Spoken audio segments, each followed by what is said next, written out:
오늘도 말씀과 기도로 화요일 하루를 시작하는 우리 모든 성도들 가운데 하나님의 놀라운 은혜가 언제나 함께하여 주시기를 주님의 이름으로 간절히 축원드립니다. 오늘 통독할 말씀은 아모스 1장에서 5장까지 말씀입니다. 그리고 오늘 살펴볼 말씀은 1장과 2장 그리고 5장의 말씀입니다. 아모스서는 남북 분열 왕국 시대 중 남북 왕국이 공의, 정치, 경제, 군사적으로 최절정기였던 시대, 곧 북이스라엘 제13대 왕 여로보암 2세와 남유다 제10대 왕 우시야 왕 시대를 배경으로 하여 활동한 남유다 드고아의 목자 출신인 선지자 아모스가 북이스라엘의 정치 중심지이자 수도인 사마리아와 북이스라엘의 종교 중심지였던 베델에서 여호와를 떠나 우상 숭배를 일삼고 사회 정의가 붕괴된 북이스라엘을 1차 대상으로 하여 선포한 여호와의 심판 예언을 기록한 책입니다. 먼저 1장 1절과 2절은 아모스서의 첫 단락으로서 저자와 연대를 명기하고 있는데, 본문에 의하면 아모스는 남유다 왕 우시야와 북이스라엘 왕 여로보암 2세 시대에 활동하였는데, 그는 자신이 활동하기 시작한 구체적인 시점을 여로보암 시대에 발생한 지진 2년 전으로 밝히고 있습니다. 학자들은 이 지진에 대해 아수르의 문헌을 근거로 하여 여로보암 2세 제30년인 BC 763년 6월에 발생한 것으로 추정하고 있습니다. 그렇다면 아모스는 BC 765년 하나님께 선지자로 소명을 받았을 것입니다. 아모스 4장 11절을 근거로 이 지진으로 말미암아 사마리아 성과 집들이 무너지고 불이 나며 많은 사람들이 희생되었음에 틀림없습니다. 아모스는 이 지진을 그의 경고와 회개 촉구에 대하여 불순종한 북이스라엘에 대한 하나님의 크고 두려운 최종적인 심판에 대한 전조로 이해하였습니다. 먼저 1장 3절에서 2장 16절까지 말씀에서는 남유다와 북이스라엘을 포함하는 8개국에 대한 8개국에 대한 심판 예언을 다루고 있습니다. 먼저 전반부인 1장 3절에서 2장 3절은 아람, 블레셋, 두로, 에돔, 암몬, 모압 등 이스라엘 주변 6개국에 대한 심판 예언을, 후반부인 2장 4절에서 16절은 하나님의 선민인 남유다와 북이스라엘에 대한 심판 예언을 다루고 있습니다. 근데 아모스는 이러한 8개국에 대한 심판 예언을 기록함에 있어 아주 정형적인 패턴으로 기록하고 있습니다. 즉 아모스는 8개국에 대한 심판 예언을 모두 다 해당 국가에 대한 심판 확정 사실을 선포하고, 심판의 원인이 된 대표적인 범죄 사실을 지적하고, 불의 이미지를 기본으로 한 심판 집행의 양상 경고와 마지막 예언의 권위 확보를 위한 여호와의 예언 강조 등 4가지 요소를 거의 동일한 고정 문구를 사용하여 기록하고 있는 것입니다. 다만 몇몇 나라에 대한 예언의 경우에는 약간 축소형의 패턴으로 기록하고 있으나, 북이스라엘에 대한 예언의 경우에서는 앞서 말한 4가지의 기본 패턴을 지키면서도 그 분량을 2배 이상으로 하는 확장형의 패턴으로 기록하고 있습니다. 특히 북이스라엘의 경우는 두 번째 요소인 심판의 원인 제시에 있어서 다른 7개국의 경우와 달리 이중적으로 강조하고 있을 뿐만 아니라, 세 번째 요소인 심판의 양상 경고의 경우에는 고정 문구도 변형시키는 등의 파격을 보이고 있습니다. 이는 하나님께서는 선민과 이방 모두를 공평하게 심판하신다는 사실을 보여줌과 더불어서 아모스서의 예언의 핵심 대상이 다른 어떤 나라보다도 북이스라엘이라는 사실과 그들의 죄가 얼마나 심각한 것인지를 나타내고 있습니다. 2장 4절에서 16절은 남유다와 북이스라엘에 대한 심판 예언을 기록하고 있습니다.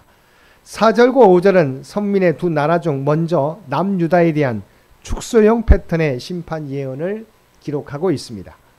여기서 제시하는 남유다의 심판의 원인은 그들이 여호와의 율법을 멸시하며 그 율례를 지키지 아니하고 그의 조상들이 따라가던 거짓 것에 미혹되었기 때문이라는 것입니다.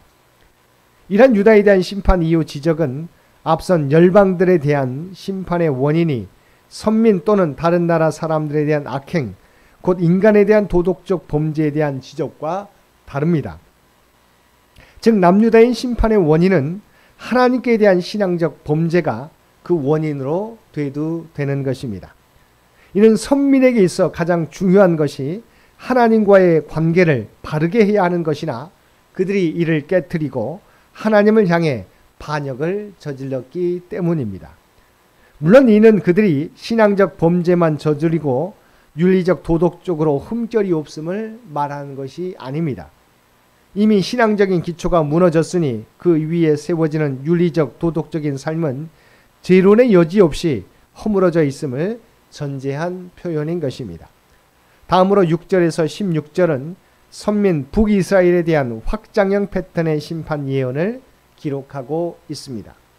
이는 분량에서만 봐도 대단히 파격적이라 할 수 있습니다.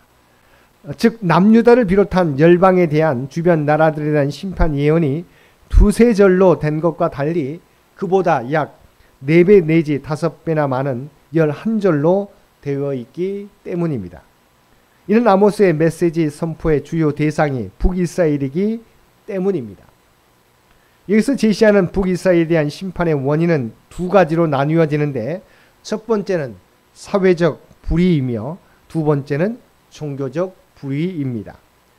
이처럼 북이스라엘에 대한 심판 원인이 두 가지나 제시된 것은 북이스라엘이 도덕적으로나 종교적으로 모두 극심하게 타락하여 더 이상 하나님의 심판이 미뤄질 수 없는 상황에 이르렀다는 것을 보여주고 있습니다. 그리고 이처럼 심판의 원인을 제시한 이후 아모스는 북이스라엘에 내려질 철저하며 불가피한 심판 집행의 양상을 경고하고 있습니다. 여기서 우리는 한 가지 특기할 만한 사항을 발견할 수 있습니다. 그래서 아모스가 이방 나라들에 대한 심판 예언을 선포함에 있어서는 그들의 타락한 도덕성을 문제 삼은 반면에 선민 북이스라엘에 대한 심판 예언을 선포함에 있어서는 하나님의 율법을 그 기준으로 제시하고 있다는 것입니다. 비록 북이스라엘의 경우 도덕적 타락이 한 심판의 원인으로 지적되고 있기는 하지만 그 역시 하나님의 율법을 범한 한 측면으로 지적한 것입니다. 이는 율법이 있는 자는 율법이 없는 자는 양심이 심판의 기준이 된다는 로마서 2장의 교훈과 일맥상통하는 것으로서 우리는 이러한 사실을 통하여 모든 인생은 결국 자기의 행위에 따라 심판을 받게 된다는 것을 교훈받게 됩니다. 아울러 비록 하나님께 택한 자라고 할지라도 하나님의 선민으로서 본분을 다하지 못하고 악을 행하면 하나님의 공의로운 심판을 피할 수 없다는 것을 우리에게 깨닫게 해줍니다. 마지막 5장 1절에서 17절까지 말씀에서는 애가와 애곡 형식의 심판 선언 및 북이스라엘을 향한 회개 촉구가 기록되어 있습니다. 1절에서 3절은 하나님의 심판을 받아 파멸에 이르게 될 북이스라엘을 향한 애가를 기록하고 있습니다. 이어 4절에서 9절은 여호와를 찾으라는 삼중 권유를 통한 회개 촉구를 기록하고 있습니다. 여기서 아모스는 특별히 북이스라엘을 향해 우상에게로 향하던 걸음과 마음을 돌이켜서 여호와를 찾을 것을 촉구하고 그리할 때 그들이 구원을 얻을 것이나 그렇지 아니하면 그들이 선민이라도 하나님의 심판으로 말미암아 파멸에 이르게 될 것임을 경고하고 있습니다. 다음 10절에서 15절은 북이스라엘 지도자들의 탐욕과 그러한 탐욕을 충족시키기 위해 범하는 죄악들을 지적하며 악을 버리고 선을 추구하라는 이중 권유를 통하여 회개할 것을 촉구한 사실을 기록하고 있습니다. 16절과 17절은 1절에서 3절의 애가와 대꾸를 이루어 여호와의 심판 집행으로 인하여 북이스라엘이 부를 애곡을 기록하고 있습니다. 이는 북이스라엘을 향한 거듭된 회개 촉구에도 불구하고 그들이 회개하지 아니하므로 결국 그들이 하나님의 심판을 받아 파멸에 이르게 될 것임을 나타내주고 있습니다. 18절에서 27절까지의 말씀은 북이스라엘의 양대 오류 지적과 심판 경고의 내용입니다. 18절에서 20절은 여호와의 날을 배타적 선민주의에 입각해 이해하고 맹목적으로 그날을 구원의 날로 기대한 것과 대심판 날로서의 그날의 도래를 경고한 사실을 기록하고 있습니다. 북이스라엘 백성들은 여호와의 날을 사모하였습니다.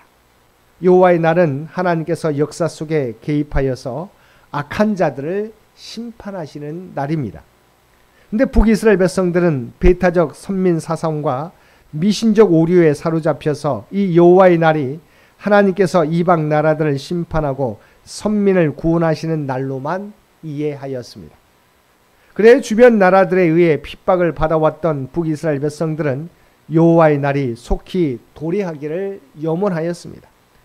이 아모스는 이방인들과 다름없이 악을 행하면서도 오로지 배타적 선민 사상에 사로잡혀서 여호와의 날의 도래를 사모한 북이스라엘 백성들을 향해서 그 날이 구원과 광명의 날이 아니라 멸망과 흑암의 날이 될 것임을 경고하고 있는 것입니다. 21절에서 27절은 형식적 기복적 종교행위의 오류 지적과 그들의 혼합주의적 신앙, 즉 그들이 하나님과 더불어 숭배하던 우상과의 동반 멸망을 경고한 사실을 기록하고 있습니다. 북이스라엘은 표면적으로는 단 한 번도 여호와 신앙을 포기한 일이 없었습니다.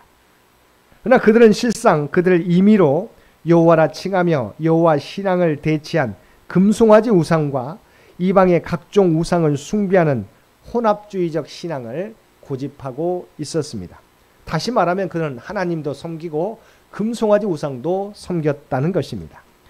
뿐만 아니라 그들은 인애를 원하고 제사를 원하지 아니하며 번제보다 하나님 많은 것을 원하시는 하나님의 뜻을 버리고 정의를 쓴 쑥으로 바꾸며 공의를 땅에 던지는 것은 물론 하나님을 아는 것조차 원하지 않았습니다. 그들은 오로지 제사만 부지런히 드리면 하나님께서 기뻐하며 자기들에게 복 주실 것이라는 오류에 사로잡혀서 악을 행하면서도 회개할 줄을 몰랐던 것입니다. 이에 북이스라엘 백성들의 제사를 거부하시며 그들이 혼합 숭배하던 우상들과 함께 멸망할 것임을 경고하신 것입니다. 북이스라엘 백성들이 사모하였던 여호와의 날은 이 세상 마지막 때 한 사람의 예외도 없이 모든 사람에게 임하게 될 것입니다. 그리고 그날에 하나님은 각 사람을 그 행위에 따라서 그 드러난 겉모습이 아니라 그 행위에 따라서 선악간에 심판하여 각각 영생과 영벌에 처하실 것입니다. 따라서 우리는 여호와의 날을 사모할 뿐만 아니라 그날에 여호와께 합당한 자로 인정받고자 하나님을 찾고 선을 추구하며 살아가야 할 것입니다. 사랑하는 성도 여러분, 신앙은 형식도 중요하지만 그보다 더 중요한 것은 그 내용이며 그 신앙을 가진 자의 마음입니다.